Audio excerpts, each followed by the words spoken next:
Manpreet talks ਦੇਖਣ ਵਾਲੇ ਮੇਰੇ ਸਾਰੇ ਸਰੋਤਿਆਂ ਨੂੰ ਪਿਆਰ ਭਰੀ ਸਤਿ ਸ਼੍ਰੀ ਅਕਾਲ। ਅੱਜ ਮੈਂ ਤੁਹਾਡੀ ਮੁਲਾਕਾਤ ਇੱਕ ਅਜਿਹੀ ਸ਼ਖਸੀਅਤ ਦੇ ਨਾਲ ਕਰਵਾਉਣ ਜਾ ਰਹੀ ਹਾਂ ਜਿਨ੍ਹਾਂ ਨੇ ਮੈਡੀਕਲ ਕਿੱਤੇ ਵਿੱਚ ਪੜ੍ਹਾਈ ਕੀਤੀ ਅਤੇ ਜਿਨ੍ਹਾਂ ਦਾ ਜੀਵਨ ਕਾਫੀ ਸੰਘਰਸ਼ ਭਰਿਆ ਵੀ ਰਿਹਾ, ਪਰ ਉਹਨਾਂ ਨੇ ਕਦੇ ਵੀ ਹਾਰ ਨਹੀਂ ਮੰਨੀ ਅਤੇ ਉਹਨਾਂ ਨੇ ਨਿਸ਼ਚੈ ਕੀਤਾ ਕਿ ਉਹ ਹਮੇਸ਼ਾ ਗਰੀਬ ਅਤੇ ਬੇਸਹਾਰਾ ਲੋਕਾਂ ਦੀ ਮਦਦ ਵੀ ਕਰਨਗੇ। ਮੈਂ ਗੱਲ ਕਰ ਰਹੀ ਹਾਂ ਭਾਰਤ ਦੇ ਚੁਣਿੰਦਾ ਕਾਲਜਾਂ ਵਿੱਚੋਂ ਪੜ੍ਹਾਈ ਕਰਕੇ ਅਤੇ ਯੂਕੇ ਵਿੱਚੋਂ ਵੀ ਸਕਾਲਰਸ਼ਿਪ ਰਾਹੀਂ ਪੜ੍ਹਾਈ ਕਰਕੇ ਆਈ ਇੱਕ ਅਜਿਹੀ ਡਾਕਟਰ ਦੀ ਕਹਾਣੀ ਜਿਨੇ ਕਿ ਜ਼ਿੰਦਗੀ ਵਿੱਚ ਹਮੇਸ਼ਾ ਕੁਝ ਵੱਡਾ ਸੋਚਿਆ ਅਤੇ ਉਹ ਵੱਡੇ ਨੂੰ ਕਰ ਵੀ ਦਿਖਾਇਆ। ਡਾਕਟਰ ਜੇਪੀ, ਮੈਂ ਸਾਡੀ ਸਾਰੀ ਜ਼ੀ ਦੀ ਟੀਮ ਵੱਲੋਂ ਤੁਹਾਡਾ ਤਹਿ ਦਿਲੋਂ ਸਵਾਗਤ ਕਰਦੀ। Thank you so much for the kind words. Doctor ਸਾਹਿਬ, ਮੈਂ ਤੁਹਾਨੂੰ ਥੋੜਾ ਜਿਹਾ ਪਿੱਛੇ ਲੈ ਕੇ ਜਾਣਾ ਚਾਹਾਂਗੀ। ਤੁਹਾਡਾ ਜਿਹੜਾ ਬਚਪਨ ਸੀ ਉਹ ਕਿਸ ਤਰ੍ਹਾਂ ਦਾ ਸੀ ਤੇ ਇੱਕ ਹਾਦਸਾ ਵੀ ਹੁੰਦਾ, ਮੈਂ ਚਾਹੁੰਦੀ ਹਾਂ ਕਿ ਸਾਡੇ ਦਰਸ਼ਕਾਂ ਨਾਲ ਤੁਸੀਂ ਉਹਦੇ ਬਾਰੇ ਜ਼ਰੂਰ ਗੱਲ ਕਰੋ। ਹਾਂਜੀ, ਤੇ ਵੀ ਆਪਾਂ ਜਿੱਦਾਂ middle class family right, mummy papa ਦੋਨੋਂ ਜੌਬ ਕਰਦੇ ਸੀਗੇ। ਹਾਂਜੀ, ਤੇ ਸਾਰਿਆਂ ਦਾ ਉਹਨਾਂ ਦਾ ਫੋਕਸ ਇਹੀ ਸੀਗਾ ਬਸ ਪੜ੍ਹਨਗੇ, ਸਰਕਾਰੀ ਨੌਕਰੀ ਲੱਗਣਗੇ। ਤੇ ਉਸੇ ਫੇਸ ਤੇ ਅਸੀਂ ਚੱਲਦੇ ਸੀਗੇ ਕਿ ਠੀਕ ਹੈ ਸਾਡਾ ਬਚਪਨ ਨਾਰਮਲ ਜਿੱਦਾਂ ਆਪਣੇ ਸਾਰਿਆਂ ਦਾ ਨਿਕਲਿਆ, ਖੇਡ ਕੂਦ ਕੇ ਗਲੀਆਂ 'ਚ ਫਰੈਂਡਸ ਨਾਲ ਇੰਜੋਏ ਕਰਕੇ। ਤੇ ਇੰਨਾ ਪੜ੍ਹਾਈ ਵੱਲ ਠੀਕ ਹੈ, ਪੜ੍ਹਾਈ ਵਿੱਚ ਅਸੀਂ ਲੋਕ ਠੀਕ ਹੁੰਦੇ ਸੀਗੇ, ਬਟ ਇਹ ਰਹਿੰਦਾ ਸੀ ਕਿ ਜ਼ਿਆਦਾ ਕੁਝ ਨਹੀਂ ਕਰਨਾ ਹੈ, ਇੱਕ ਠੀਕ ਰਹਿਣਾ ਹੈ, ਆਪਣਾ ਇੰਜੋਏ ਕਰਨਾ ਹੈ। ਬਟ ਸਡਨਲੀ ਕੁਝ ਇੱਦਾਂ ਹੋਇਆ, ਇੱਕ ਐਕਸੀਡੈਂਟ ਹੋਇਆ ਐਂਡ ਪਾਪਾ ਨੇ ਫਿਰ ਬੜਾ ਅੱਖਾਂ 'ਚ ਅੰਜੂ ਭਰ ਕੇ ਕਿਹਾ ਬਈ ਹੁਣ ਇਹ ਡਿਸੇਬਿਲਿਟੀ ਆ ਗਈ ਹੈ। ਔਰ are you okay? Yeah. Now you have to, do something for yourself. ਹੁਣ ਤੁਹਾਨੂੰ ਇੱਕ ਮੁਕਾਮ ਹਾਸਿਲ ਕਰਨਾ ਪਏਗਾ। ਬਸ ਉਹ ਦਿਨ ਸੀਗਾ। I have never looked back. Doctor ਸਾਹਿਬ, ਤੁਸੀਂ ਤਾਂ ਦੇਖੋ ਜਿਹੜੇ ਦਰਸ਼ਕ ਸਾਡੇ ਤੁਹਾਨੂੰ ਦੇਖ ਰਹੇ ਆ, ਤੁਸੀਂ ਉਹਨਾਂ ਲੱਖਾਂ ਲੋਕਾਂ ਲਈ ਇੱਕ ਪ੍ਰੇਰਨਾ ਹੋ। ਮੈਨੂੰ ਲੱਗਦਾ ਹੁੰਦਾ ਕਿ ਜ਼ਿੰਦਗੀ ਵਿੱਚ ਨਾ ਜਦੋਂ ਮੁਸੀਬਤਾਂ ਤੁਹਾਡੇ ਤੇ ਆਉਂਦੀਆਂ ਹੁੰਦੀਆਂ, ਕਈ ਵਾਰ ਮੈਂ ਕਿਸੇ ਕੋਲ ਬੈਠ ਕੇ ਵੀ ਗੱਲ ਕਰਦੀ ਹੁੰਦੀ ਹਾਂ ਕਿ ਮੁਸੀਬਤਾਂ ਤੁਹਾਨੂੰ ਨਿਖਾਰ ਦਿੰਦੀਆਂ ਨੇ। ਸ਼ਾਇਦ ਅੱਜ ਅਸੀਂ ਜਾਂ ਤੁਸੀਂ ਡਾਕਟਰ ਜੇਪੀ ਨਾ ਬਣਦੇ, ਕਿਉਂਕਿ ਮੈਨੂੰ ਲੱਗਦਾ ਨਾ ਜਿਵੇਂ ਅਸੀਂ ਥੋੜਾ ਜਿਹਾ, ਮੈਂ ਸਾਡੇ ਦਰਸ਼ਕਾਂ ਨੂੰ ਵੀ ਦੱਸਣਾ ਚਾਹਾਂਗੀ, ਜੇ ਥੋੜਾ ਜਿਹਾ ਅਸੀਂ ਪਿੱਛੇ ਵੀ ਜਾਈਏ ਨਾ ਤਾਂ ਉਹਨਾਂ ਜ਼ਮਾਨਿਆਂ ਵਿੱਚ ਬਹੁਤ ਔਖਾ ਸੀ ਕੁੜੀਆਂ ਲਈ। ਹੁਣ ਤਾਂ ਚਲੋ ਇੰਨਾ ਮਤਲਬ ਮੀਡੀਆ ਆ ਗਿਆ, ਇੰਨਾ ਕੁਛ ਆ ਗਿਆ, ਨੌਲੇਜ ਇੰਨੀ ਆ ਗਈ, ਬਟ ਉਹ ਜ਼ਮਾਨਿਆਂ ਵਿੱਚ ਇੱਕ ਬੇਟੀ ਹੈ ਨਾ, ਜਿਹਨੂੰ ਇੱਕ ਮਤਲਬ ਇੱਕ ਪ੍ਰੋਬਲਮ ਆ ਜਾਂਦੀ ਹੈ ਤੇ ਉਸ ਪਿਤਾ ਨੇ ਕਦੇ ਵੀ ਹਾਰ ਨਹੀਂ ਮੰਨੀ। ਸੋ ਨਾਲੇ ਕੋਈ ਆਈ ਨਹੀਂ ਸੀ, ਆਪਾਂ ਬਹੁਤ ਜ਼ਿਆਦਾ ਰਾਇਲ ਫੈਮਲੀਜ਼ ਤੋਂ ਬਹੁਤ ਜ਼ਿਆਦਾ, ਠੀਕ ਹੈ ਪੈਸਾ ਸੀ, ਕਿਉਂਕਿ ਮੈਂ ਤੁਹਾਡੇ ਬਾਰੇ ਇਸ ਤੋਂ ਪਹਿਲਾਂ ਕਾਫੀ ਪੜ੍ਹ ਕੇ ਆਈ ਹਾਂ, ਪੈਸਾ ਸੀ, ਥੋੜੀਆਂ ਲੋੜਾਂ ਵਧੀਆ ਪੂਰੀਆਂ ਹੁੰਦੀਆਂ ਸੀ, ਬਟ ਜਦੋਂ ਕੋਈ ਇਸ ਤਰ੍ਹਾਂ ਦੀ ਮੁਸੀਬਤ ਆ ਜਾਂਦੀ ਨਾ ਉਦੋਂ ਪੈਸਾ ਵੀ ਕਿਤੇ ਨਾ ਕਿਤੇ ਥੋੜਾ ਪੈ ਜਾਂਦਾ ਹੈ। ਬਿਲਕੁਲ। ਔਰ ਮੇਨ ਤਾਂ ਇਸ ਸਮਾਜ ਦਾ ਉਹ ਜਿਹੜਾ ਉਸ ਟਾਈਮ ਤੇ ਸੀਗਾ ਕਿ ਕੁੜੀਆਂ ਦੇ ਵਿਆਹ ਨਹੀਂ ਹੁੰਦੇ, ਤਾਂ ਹੀ ਵਾਸ ਮੋਰ ਇਨਟੂ ਕਿ ਜਦ ਮੇਰੀ ਬੇਟੀ ਸੈਲਫ ਡਿਪੈਂਡੈਂਟ ਹੋਏਗੀ, ਇੰਡੀਪੈਂਡੈਂਟ ਹੋਏਗੀ। ਔਰ ਮੈਂ ਕਦੀ ਆਪਣੇ ਆਪ ਦਾ ਪੋਟੈਂਸ਼ੀਅਲ ਨਹੀਂ ਦੇਖਿਆ ਸੀ ਕਿ ਮੇਰੇ 'ਚ ਵੀ ਕੁਝ ਕਰਨ ਦਾ ਹੈਗਾ ਹੈ, but my father saw it ਤੇ ਉਹਨਾਂ ਨੇ ਮੈਨੂੰ ਇੰਨਾ ਮੋਟੀਵੇਟ ਕੀਤਾ। After that I think he dedicated his life on me and he was always after me. ਮੈਂ MBBS ਕੀਤਾ, ਉਹਦੇ ਬਾਅਦ ਹੀ ਵਾਸ ਕਿ no, MBBS is not enough, ਅੱਗੇ ਕਰਨਾ ਹੀ ਕਰਨਾ ਹੈ, you have to choose a branch. ਲੇਕਿਨ ਉਹ ਮੇਰੇ ਵਾਸਤੇ ਬਹੁਤ ਚਿੰਤਾ ਕਰਦੇ ਸੀ ਬਈ ਮੈਂ ਕੋਈ ਇਦਾਂ ਦੀ ਹੈਵੀ ਜਾਂ ਟਫ ਬ੍ਰਾਂਚ ਨਾ ਲੈ ਲਾਂ ਕਿ ਮੇਰੇ ਮੈਨੂੰ ਪ੍ਰੋਬਲਮ ਆਏ। ਆਈ ਗੋਟ ਸਮ ਪੈਰਾਲਿਟਿਕ ਇਸ਼ੂਜ਼ ਇਨ ਮਾਈ ਲੈਗ, ਤੇ ਉਹਨਾਂ ਨੂੰ ਇਹ ਸੀ ਬਈ ਕੋਈ ਇਦਾਂ ਦਾ ਇਹਨੂੰ ਪ੍ਰੋਬਲਮ ਨਾ ਆਏ। ਬਟ ਮੇਰੇ ਜਦੋਂ ਹੁਣ MBBS ਕਰਦੇ ਕਰਦੇ ਜਦੋਂ ਮੈਨੂੰ ਇੰਨੀ ਪਸੰਦ ਆ ਗਈ ਕਿ ਇਟ ਵੈਂਟ ਇਨਟੂ ਮਾਈ ਬਲੱਡ, ਮੈਨੂੰ ਪਤਾ ਹੀ ਨਹੀਂ ਚੱਲਿਆ ਕਿ ਕਦੋਂ ਇਟ ਬਿਕਮ ਮਾਈ ਪਾਰਟ। ਤਾਂ ਮੈਨੂੰ ਲੱਗਿਆ ਨਹੀਂ, ਹੁਣ ਤਾਂ surgery is my only line. ਔਰ ਮੇਰੇ ਫਾਦਰ ਔਰ ਮੇਰੀ ਇਹਦੇ ਤੇ ਬਹੁਤ ਬਹਿਸ ਚੱਲੀ। ਹੀ ਵਾਸ, ਫਿਰ ਉਹਨਾਂ ਨੇ ਮੈਨੂੰ USMLE ਵਾਸਤੇ ਪਰਸਿਊ ਕਰਵਾਇਆ ਕਿ ਮੈਂ ਉਹ ਕੀਤਾ ਵੀ and 99.9 percentile I got in part 1, but then ਉਹ ਮੈਨੂੰ ਛੱਡਣਾ ਪਿਆ ਕਿਉਂਕਿ ਮੇਰੀ ਪ੍ਰੈਫਰੈਂਸ ਸਰਜਰੀ ਸੀ। ਉੱਥੇ ਉਸ ਟਾਈਮ ਤੇ US ਵਿੱਚ ਸਰਜੀਕਲ ਬ੍ਰਾਂਚਸ ਮਿਲਣਾ ਇੱਕ ਬਹੁਤ ਹੀ ਬੜੀ ਹੋ ਸੀਗੀ ਇੰਪੋਸੀਬਿਲਿਟੀ। ਫਿਰ ਡੈਡ ਨੂੰ ਬਿਨਾਂ ਦੱਸੇ ਮੈਂ ਗਾਇਨੀ ਆਪਟ ਕੀਤੀ and he was upset with me ਕਿ ਹੁਣ ਯੂ ਵਿਲ ਸਫਰ। ਆਈ ਸਫਰਡ ਅ ਲੋਟ, ਬਟ ਮੇਰਾ ਕੰਮ ਕਦੇ ਸਫਰ ਨਹੀਂ ਕੀਤਾ। I always managed, to come out with this thing, with the flying colors. Like ਮੈਂ ਅੱਜ ਵੀ ਸਰਜਰੀਜ਼ ਕਰਦੀ ਆ I think I did do it nicely and ਮੈਨੂੰ ਕੋਈ physical problem ਨਹੀਂ ਆਉਂਦੀ because of my motivation. I never realize it. ਉਹਦੇ ਬਾਅਦ ਭਾਵੇਂ ਆਪਾਂ ਡਿੱਗ ਪਈਏ but during my career I have, because this is my best place. Hospital, operation theatre, that's ਬਿਲਕੁਲ ਡਾਕਟਰ ਸਾਹਿਬ ਹੁਣ ਵੀ ਜਦੋਂ ਅਸੀਂ ਆ ਰਹੇ ਸੀ ਤੁਸੀਂ ਇੱਕ ਸਰਜਰੀ ਕਰਕੇ ਹੀ ਬਾਹਰ ਨਿਕਲੇ ਸੀ ਹੈ ਨਾ ਮੈਨੂੰ ਲੱਗਦਾ ਹੁੰਦਾ ਕਿ ਬੜਾ ਇੱਕ ਪ੍ਰੇਰਨਾਦਾਇਕ ਹੈ ਮਤਲਬ ਇਹ ਚੀਜ਼ ਹੈ ਨਾ ਨਾਰਮਲੀ ਡਾਕਟਰ ਸਾਹਿਬ ਆਪਾਂ ਇੱਕ ਚੀਜ਼ ਦੇਖਦੇ ਆ ਕਿ ਜਦੋਂ ਆਪਾਂ ਸਰਜਰੀ ਦਾ ਨਾਮ ਸੁਣਦੇ ਆ ਉਹ ਕਾਫੀ ਲੋਕ ਇਹਨੂੰ ਲੈ ਕੇ ਡਰ ਵੀ ਜਾਂਦੇ ਆ ਵੀ ਹਾਏ ਸਰਜਰੀ ਮੇਰੀ ਸਰਜਰੀ ਹੋਊਗੀ ਹੈ ਨਾ ਇਹ ਸ਼ਬਦ ਹੀ ਆਪਣੇ ਆਪ ਵਿੱਚ ਜਿਵੇਂ ਕਹਿ ਦੋ ਕਾਫੀ ਸਾਰੇ ਇਹਦੇ ਨਾਲ ਮਿਥਸ ਤੇ ਕਾਫੀ ਸਾਰੇ ਫੈਕਟਸ ਵੀ ਰਿਲੇਟ ਮੈਂ ਤੁਹਾਡੇ ਕੋਲੋਂ ਜਾਣਨਾ ਚਾਹਾਂਗੀ ਕਿ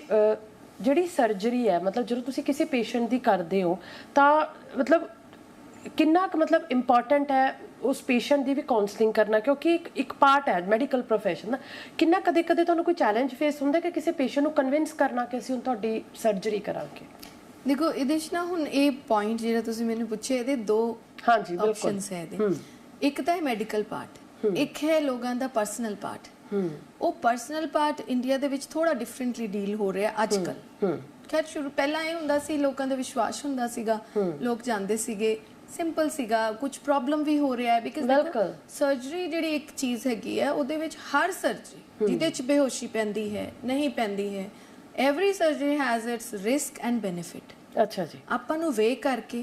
ਹਰ ਇੱਕ ਚੀਜ਼ ਪੇਸ਼ੈਂਟ ਨੂੰ ਦੱਸ ਕੇ ਇਨਫੋਰਮਡ ਕੰਸੈਂਟ ਲੈ ਕੇ ਕਰਨਾ ਉਹਦਾ ਜਾਇਜ਼ ਤਰੀਕਾ ਹੁੰਦਾ ਹੈ ਜਦੋਂ ਪੇਸ਼ੈਂਟ ਕਾਉਂਸਲਡ ਹੁੰਦਾ ਹੈ ਉਹਨੂੰ ਪਤਾ ਹੁੰਦਾ ਹੈ ਕਿ ਮੇਰੇ ਨਾਲ ਇਹ ਹੋ ਸਕਦਾ ਹੈ ਤਾਂ ਗॉड ਫੋਰਬਿਡਨ ਜੇ ਅਗਰ ਕੋਈ ਇਦਾਂ ਦੀ ਪ੍ਰੋਬਲਮ ਹੋ ਵੀ ਜਾਂਦੀ ਹੈ ਤੇ ਉਹ ਤੁਹਾਡੇ ਤੇ ਉਹਦਾ ਟਰਸਟ ਕਦੇ ਨਹੀਂ ਜਾਂਦਾ ਬਿਲਕੁਲ ਕਦੇ ਵੀ ਨਹੀਂ ਜਾਂਦਾ ਉਹ ਤੁਹਾਡੇ ਵਾਸਤੇ ਆਪਣਾ ਹਾਈ ਰਿਗਾਰਡਸ ਹੀ ਰੱਖਦਾ ਹੈ ਬਟ ਯੈਸ ਅਗਰ ਕੋਈ ਨੈਗਲੀਜੈਂਸ ਹੋਈ ਹੈ ਦੈਨ ਤਾਂ ਉਹ ਇੱਕ ਅਲੱਗ ਗੱਲ ਹੋ ਜਾਂਦੀ ਹੈ ਫਿਰ ਉਹਦੀ ਟਰੈਕ ਅਲੱਗ ਚੱਲ ਪੈਂਦੀ ਹੈ ਉਹ ਇਟ ਹੈਜ਼ ਰੈਪਰਕਸ਼ਨਸ ਠੀਕ ਬਟ ਦੂਸਰਾ ਪਾਰਟ ਜਿਹੜਾ ਪੇਸ਼ੈਂਟ ਦਾ ਹੈਗਾ ਕਾਉਂਸਲਿੰਗ ਵਾਸਤੇ ਸਰਜਰੀ ਦੇ ਮਿਥਸ ਐਂਡ ਫੈਕਟਸ ਉਹਨਾਂ ਨੂੰ ਸਮਝਾਉਣ ਦਾ ਉਹ ਜਿਹੜਾ ਸੋਸ਼ਲ ਮੀਡੀਆ ਤੋਂ ਔਰ ਜੋ ਆਰਐਮਪੀਜ਼ ਜਾਂ ਜੋ ਮੰਨ ਲਓ ਕਿ ਉਹ ਜਿਹੜੇ ਕਹਿ ਲਓ ਝੋਲਾ ਛਾਪ ਡਾਕਟਰਸ ਵੀ ਬਹੁਤ ਬੈਠਦੇ ਹੈ ਹਨਾ ਉਹ ਪੇਸ਼ੈਂਟਸ ਨੂੰ ਰੈਫਰ ਕਰਨ ਦਾ ਫਰਸਟ ਪੁਆਇੰਟ ਉਹ ਹੈਗਾ ਇੰਡੀਆ ਦੇ ਵਿੱਚ ਜਿਨ੍ਹਾਂ ਨੂੰ ਆਪ ਨਹੀਂ ਪਤਾ ਜਿਨ੍ਹਾਂ ਦਾ only motive is to get the share firm ਦੀ surgery right we don't believe in that but we believe that we will rise you know without that also ਕਿਉਂਕਿ ਜਦੋਂ ਲੋਕਾਂ ਨੂੰ ਪਤਾ ਚੱਲ ਜਾਂਦਾ ਹੈ ਕਿ ਇੱਥੇ ਸਾਨੂੰ ਸਹੀ ਇਲਾਜ ਮਿਲ ਜਾਏਗਾ ਤਾਂ ਪੀਪਲ ਡੂ ਕਮ ਆਪਣੇ ਆਪ it take some time because social media ਦਾ ਉਹ ਹੈਗਾ ਸਾਰਾ ਅੱਜ ਕੱਲ ਫੇਮ ਬਹੁਤ ਹੈ ਉਹਦੇ ਵਿੱਚ ਤੁਹਾਨੂੰ ਬਹੁਤ ਐਕਟਿਵ ਰਹਿਣਾ ਪੈਂਦਾ ਹੈ people don't bother about the degrees of the doctor nowadays they are more bothered about the followers on Instagram I think that we should correct we should ਬਸ ਇਹ ਚੀਜ਼ਾਂ ਥੋੜੀਆਂ ਜਿਹੀਆਂ ਸੌਰਟ ਆਊਟ ਹੋ ਜਾਣ ਤੇ ਲੋਕ ਡਿਗਰੀਜ਼ ਦੇਖ ਕੇ ਔਰ doctor the experience and you know how they deal with you directly ਜਾ ਕੇ ਮਿਲ ਕੇ ਗੱਲ ਕਰਨੀ ਚਾਹੀਦੀ ਹੈ ਰਾਦਰ ਦੈਨ ਯੂ نو ਸੁਣੀਆਂ ਸੁਣਾਈਆਂ ਗੱਲਾਂ ਐਂਡ ਨੀਅਰੈਸਟ ਪੋਸੀਬਲ ਔਰ ਜਿੱਦਾਂ ਫॉर ਆਪਸ ਐਂਡ ਗਾਇਨੀ ਮੈਂ ਸਾਰਿਆਂ ਨੂੰ ਇਹੀ ਕਹਿੰਦੀ ਹਾਂ ਜੇ ਕੋਈ ਪੇਸ਼ੈਂਟ ਬਹੁਤ ਦੂਰੋਂ ਵੀ ਆਉਂਦਾ ਮੈਂ ਕਹਿੰਦੀ ਹਾਂ ਇੱਕ ਤੁਸੀਂ ਨੇੜੇ ਜ਼ਰੂਰ ਆਪਣਾ ਰੈਫਰਲ ਪੁਆਇੰਟ ਰੱਖੋ ਬਿਕਾਜ਼ ਅੱਜ ਕੱਲ ਟ੍ਰੈਫਿਕ ਇੰਨੀ ਕੰਡੀਸ਼ਨਸ ਹੈ ਬਿਲਕੁਲ ਡਾਕਟਰ ਸਾਹਿਬ ਤੁਸੀਂ ਯੂਕੇ ਵਿੱਚ ਵੀ ਕਾਫੀ ਇੱਕ ਸਮਾਂ ਮਤਲਬ ਲਗਾਇਆ ਹੈ ਮੈਂ ਤੁਹਾਡੇ ਪਰਸੈਪਸ਼ਨ ਤੋਂ ਸਮਝਣਾ ਚਾਹੁੰਦੀ ਹਾਂ ਕਿ ਜੋ ਭਾਰਤੀ ਮੈਡੀਕਲ ਸਿਸਟਮ ਹੈ ਤੇ ਯੂਕੇ ਦਾ ਮੈਡੀਕਲ ਸਿਸਟਮ ਹੈ ਤੁਹਾਨੂੰ ਕੀ ਇਹਦੇ ਵਿੱਚ ਡਿਫਰੈਂਸ ਲੱਗਿਆ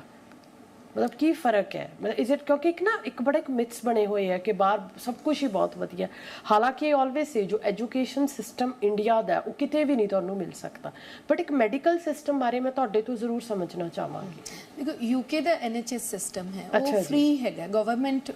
ਸਾਰਾ ਇਨਸ਼ੋਰਡ ਹੈਗੇ ਹਰ ਜਣਾ ਅੱਛਾ ਜੀ ਤੇ ਉੱਥੇ you don't have to spend anything ਠੀਕ ਹੈ ਜੀ ਜੇ ਤੁਸੀਂ ਪ੍ਰਾਈਵੇਟ 'ਚ ਜਾਣਾ ਚਾਹੁੰਦੇ ਹੋ ਦੈਟ ਇਜ਼ ਵੇ ਐਕਸਪੈਂਸਿਵ ਤੇ ਲੋਕ ਜਨਰਲੀ ਪ੍ਰੈਫਰ ਕਰਦੇ ਹਰ ਬੰਦਾ ਪ੍ਰੈਫਰ ਕਰਦਾ ਚਾਹੇ ਪਲੰਬਰ ਤੋਂ ਲੈ ਕੇ ਆਫਿਸਰਸ ਤੱਕ ਕਿ ਵੀ ਅਸੀਂ NHS ਨੂੰ ਹੀ ਅਵੇਲ ਕਰੀਏ ਤੇ it is a beautiful system over there ਸਭ ਚੀਜ਼ਾਂ ਬਹੁਤ ਪਾਰਟਿਕੂਲਰ ਰਹਿੰਦੇ ਹੈ ਉਹ but let me tell you ਕਿ ਇੰਡੀਆ ਵਿੱਚ ਸੇਮ ਉਹੀ ਚੀਜ਼ਾਂ ਅਸੀਂ ਇੱਥੇ ਕਰ ਰਹੇ ਹਾਂ ਅੱਛਾ ਔਰ ਜ਼ਿਆਦਾ ਐਗਰੈਸਿਵਲੀ ਕਰ ਰਹੇ ਹਾਂ we are more aggressive than UK or Europe ਜਿੱਦਾਂ ਬ੍ਰਸਲਸ ਵਿੱਚ I've done European fellowship as well so we are more aggressive here we can work more like a team ਇੱਥੇ ਬਿਲਕੁਲ ਜ਼ਿਆਦਾ ਹੈ ਸਾਡੇ ਚ ਆਪਸ ਵਿੱਚ ਜਿੱਦਾਂ ਉਹ ਹੁਣ compassion ਤੇ there was some problem happened in a patient ਹੁਣ recently ਹਾਂ ਮੈਂ ਇੱਥੇ ਹੀ ਸੀ ਬਿਲਕੁਲ ਹਾਂਜੀ ਤੇ everybody was involved and ਸਾਰਿਆਂ ਦਾ ਐਫਰਟ ਇੱਕੋ ਹੀ ਸੀਗਾ safety of the patient UK ਵਿੱਚ ਵੀ ਬੇਸਿਕ ਫੰਕਸ਼ਨਿੰਗ ਜੋ ਹੁੰਦੀ ਹੈ ਉਹ ਪੇਸ਼ੈਂਟ ਸੇਫਟੀ ਤੇ ਹੁੰਦੀ ਹੈ ਬੇਸਿਕ ਫੰਕਸ਼ਨਿੰਗ ਬਟ ਉਹਨਾਂ ਦੇ ਪ੍ਰੋਪਰ ਚੈਨਲਸ ਹੁੰਦੇ ਹੈ ਐਂਡ ਯੂ نو ਟਾਈਮ ਦਾ ਇੱਕ ਬਾਉਂਡੇਸ਼ਨ ਰਹਿੰਦੀ ਹੈ ਕਿ ਟਾਈਮ ਉਹ ਬਹੁਤ ਲੰਬਾ ਲੱਗ ਜਾਂਦਾ ਹੈ ਉਹਨੇ ਟਾਈਮ ਵਿੱਚ ਸਮ ਟਾਈਮ ਡਿਜ਼ੀਜ਼ ਜਿਹੜੀ ਉਹ ਪੇਸ਼ੈਂਟ ਨੂੰ ਬਹੁਤ ਬੋਦਰ ਕਰ ਚੁੱਕੀ ਹੁੰਦੀ ਹੈ ਐਂਡ ਉਹਦੇ ਮੈਂਟਲ ਐਂਡ ਫਿਜ਼ੀਕਲ ਪ੍ਰੋਬਲਮਸ ਉਹਦੇ ਨਾਲ ਰਹਿੰਦੀਆਂ ਹੈ ਇੱਥੇ ਹੈ ਕਿ ਅਸੀਂ like patient comes and we are just you know ready to serve because we are too many and we are too many in private practice also private practice ਚਾਹੇ Europe ਹੋਏ ਚਾਹੇ ਇੰਡੀਆ ਹੋਏ ਹਰ ਥਾਂ ਤੇ ਇੱਕੋ ਜਿਹੀ ਆ ਲੇਕਿਨ ਯੈਸ ਥੋੜਾ UK ਦਾ system is a bit more systematic because of the government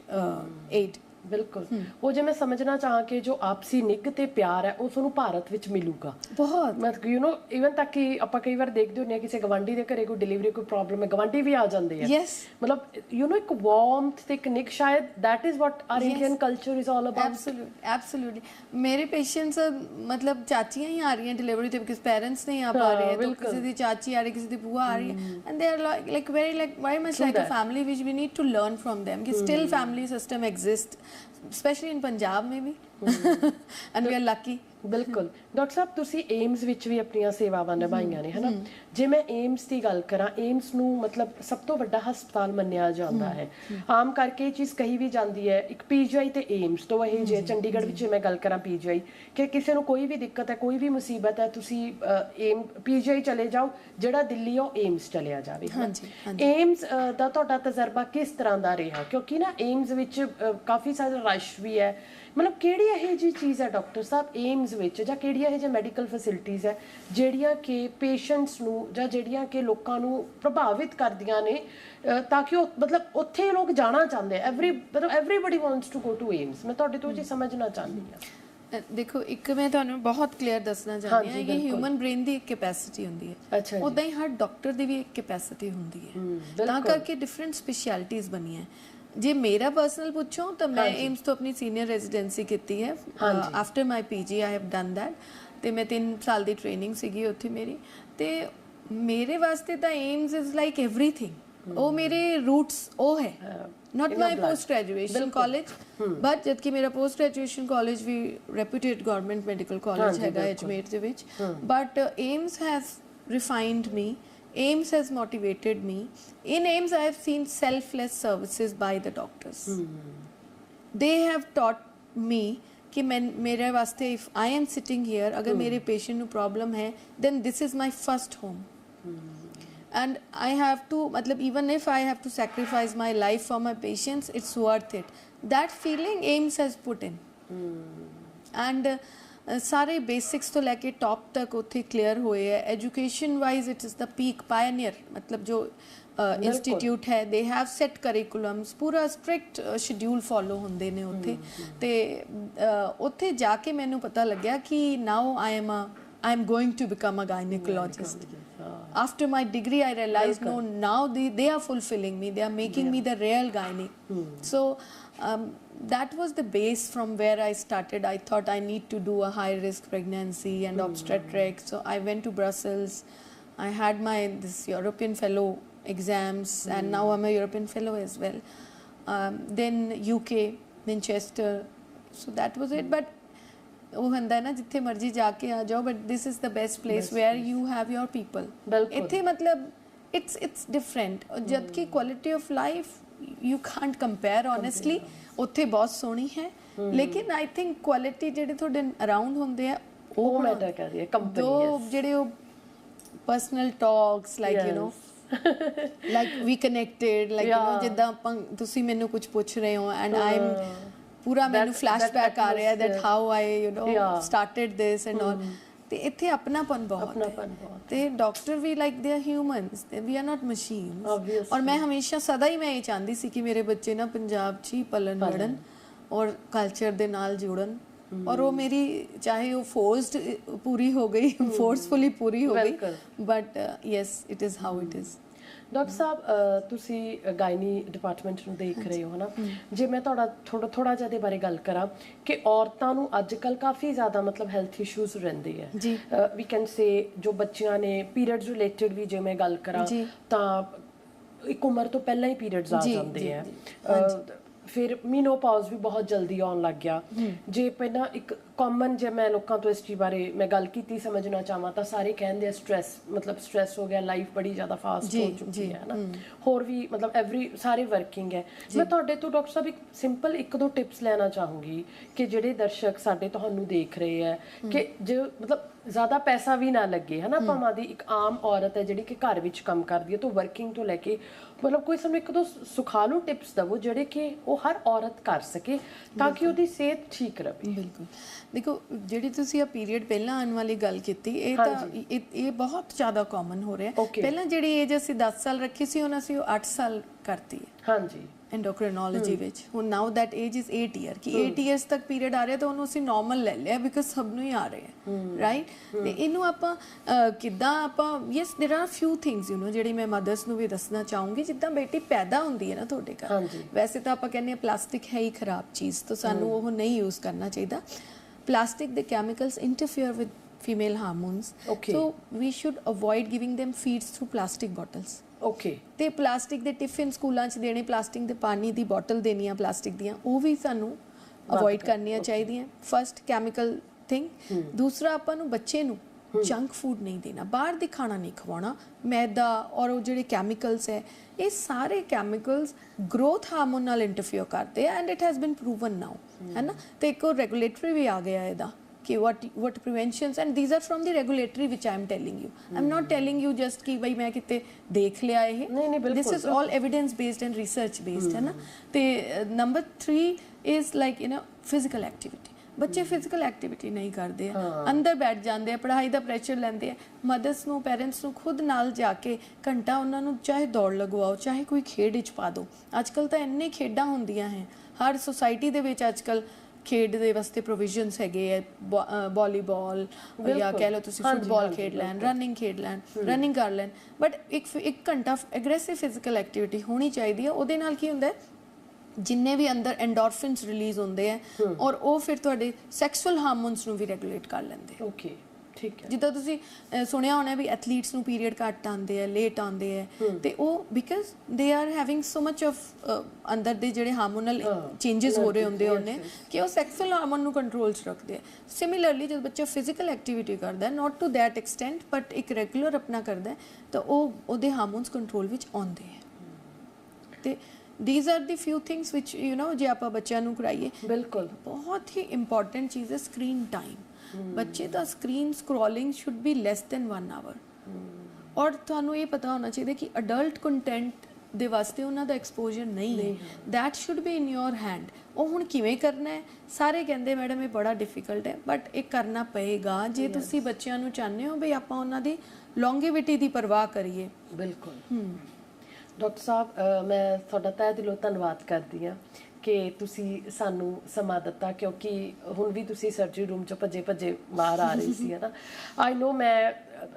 ਕਿੰਨੇ ਡਾਕਟਰਸ ਦਾ ਮੈਂ ਇੰਟਰਵਿਊ ਕਰਦੀ ਹਾਂ, ਮੈਨੂੰ ਲੱਗਦਾ ਡਾਕਟਰ ਹੋਣਾ ਵਾਕਈ ਬਹੁਤ ਔਖਾ ਹੈ। ਐਵੇਂ ਨਹੀਂ, ਪਰਮਾਤਮਾ ਨੇ ਕਿਹਾ ਕਿ ਡਾਕਟਰ ਰੱਬ ਦਾ ਰੂਪ ਹੁੰਦੇ ਆ। ਤੇ ਕੋਈ ਅਜਿਹਾ ਸੁਨੇਹਾ ਜੋ ਸਾਡੇ ਦਰਸ਼ਕ ਤੁਹਾਨੂੰ ਦੇਖ ਰਹੇ ਆ ਤੁਸੀਂ ਲਗਾਉਣਾ ਚਾਹੋ ਉਹਨਾਂ ਨੂੰ ਇਸ ਮਾਧਿਅਮ ਦੇ ਜ਼ਰੀਏ? ਬਸ ਦੇਖੋ, ਜੇ ਮੈਂ ਡਾਕਟਰ ਦੀ ਤਰ੍ਹਾਂ ਕਹਾਂ ਤਾਂ ਮੈਂ ਤਾਂ ਇਹ ਕਹਿਣਾ ਚਾਹੁੰਦੀ ਹਾਂ ਵੀ ਆਈਡੀਅਲੀ ਤਾਂ ਸਾਰਿਆਂ ਨੂੰ ਹੀ, ਬੰਦਿਆਂ ਨੂੰ, ਲੇਡੀਜ਼ ਨੂੰ ਆਪਣੀ ਸਿਹਤ ਦਾ ਧਿਆਨ ਰੱਖਣਾ ਚਾਹੀਦਾ ਹੈ। ਹਾਂਜੀ, ਪਰ ਲੇਡੀਜ਼ ਵਾਸਤੇ ਯੈਸ, ਮੇਰਾ ਦਿਲ ਬੜਾ ਦੁਖਦਾ ਹੈ ਜਦੋਂ ਇਹ ਸਟ੍ਰੈਸ ਸੁਣਦੇ ਹਾਂ ਔਰ ਲਾਈਫ ਸਟਾਈਲ ਚੇਂਜ ਔਰ ਜਦੋਂ ਆਪਾਂ when we take place of man ਤਾਂ ਫਿਰ ਸਾਡੇ ਹਾਰਮੋਨਸ ਵੀ ਚੇਂਜ ਹੁੰਦੇ and we suffer from this menstrual problems, polycystic ovaries, infertility. ਤਾਂ ਥੋੜਾ ਜਿਹਾ ਆਪਣੇ ਆਪ ਨੂੰ ਇੱਕ ਬੇਸਿਕ ਕਨੈਕਟ ਰੱਖੀਏ ਆਪਣੇ ਅੰਦਰ ਦੇ ਨਾਲ। ਔਰ ਸਭ ਦੇ ਉੱਤੇ ਰਿਸਪੌਂਸਿਬਿਲਿਟੀਜ਼ ਹੈ, ਲਾਈਫ ਸਟਾਈਲ ਚੇਂਜ ਹੈ। We are so independent. ਔਰ ਅੱਜ ਕੱਲ੍ਹ ਕੁਛ ਫੈਮਿਲੀ ਡਿਸਪਿਊਟਸ ਔਰ ਸਭ ਦੇ ਵਿੱਚ ਕੁਛ ਨਾ ਕੁਛ ਚੱਲ ਰਿਹਾ ਹੈ ਐਂਡ ਆਈ ਡੋਂਟ ਜੱਜ ਇਟ ਐਟ ਆਲ ਬਿਕਾਜ਼ ਹਰ ਕਿਸੇ ਦੀ ਸਿਚੁਏਸ਼ਨ ਜੋ ਹੁੰਦੀ ਹੈ ਉਸ ਦੇ ਅਕੋਰਡਿੰਗਲੀ ਉਹ ਰਿਐਕਟ ਕਰਦਾ ਹੈ। But what I can advise is ਕਿ ਇਹ ਸਾਰੀਆਂ ਚੀਜ਼ਾਂ ਚੱਲਦੀਆਂ ਰਹਿਣਗੀਆਂ, life is not that short, ਤੇ ਉਹਨੂੰ ਇੰਨਾ ਸਟ੍ਰੈਸ ਲੈ ਕੇ ਆਪਣੀ ਬਾਡੀ ਦੀ ਚੀਜ਼ਾਂ ਨੂੰ ਖਰਾਬ ਨਾ ਕਰੋ। ਇੱਕ ਆਪਣੀ ਸਕਰੀਨਿੰਗ, ਇੱਕ ਆਪਣਾ ਚੈੱਕਅਪ, 30 ਸਾਲ ਦੇ ਬਾਅਦ ਇੱਕ ਪੈਪ ਸਮੀਅਰ,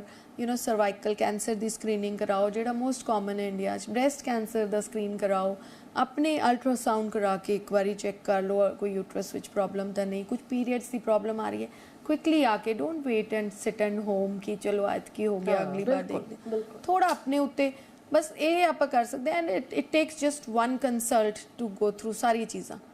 ਫਟਾਫਟ ਐਂਡ ਸਾਲ 'ਚ ਇੱਕ ਵਾਰ ਕਰਵਾਉਣਾ ਹੁੰਦਾ। ਬਿਲਕੁਲ ਜਸਟ ਉਹ ਕਰਵਾਓ and try to stay happy and in a mindful situation, ki mindful raho ki kithe baithe hain, yes that's more ki important, colors around hai, where we are walking, ਆਪਾਂ ਸਭ ਟਿਕ ਟਿਕ ਟਿਕ ਟਿਕ ਸਕਰੋਲ ਕਰ ਰਹੇ ਹਾਂ and we are not worried about our present and our situation। ਸੋ ਇਹ ਸੀਗੇ ਜੀ doctor JP ਜਿਨ੍ਹਾਂ ਨੇ ਆਪਣੀ ਜ਼ਿੰਦਗੀ ਬਾਰੇ ਗੱਲ ਕੀਤੀ, ਜਿਨ੍ਹਾਂ ਨੇ ਸਾਨੂੰ ਸੁਨੇਹਾ ਦਿੱਤਾ ਕਿ ਆਪਣੀ ਸਿਹਤ ਦਾ ਧਿਆਨ ਰੱਖਣਾ ਬਹੁਤ ਹੀ ਜ਼ਿਆਦਾ ਜ਼ਰੂਰੀ ਹੈ, ਤੇ ਸਾਨੂੰ ਟਿਪਸ ਵੀ ਦੱਸੇ ਕਿ ਕਿਵੇਂ ਆਪਾਂ ਛੋਟੀਆਂ-ਛੋਟੀਆਂ ਚੀਜ਼ਾਂ ਦਾ ਜੇ ਆਪਾਂ ਧਿਆਨ ਰੱਖੀਏ, ਬੱਚਿਆਂ ਦੀ ਸਕਰੀਨ ਟਾਈਮ ਦਾ ਧਿਆਨ ਰੱਖੀਏ, ਤਾਂ ਕਿਸ ਤਰ੍ਹਾਂ ਆਪਾਂ ਨਾ ਕੇਵਲ ਆਪਣੀ ਬਲਕਿ ਉਹਨਾਂ ਦੀ ਜ਼ਿੰਦਗੀ ਨੂੰ ਵੀ ਸੁਖਾਲਾ ਬਣਾ ਸਕਦੇ ਹਾਂ। ਧੰਨਵਾਦ।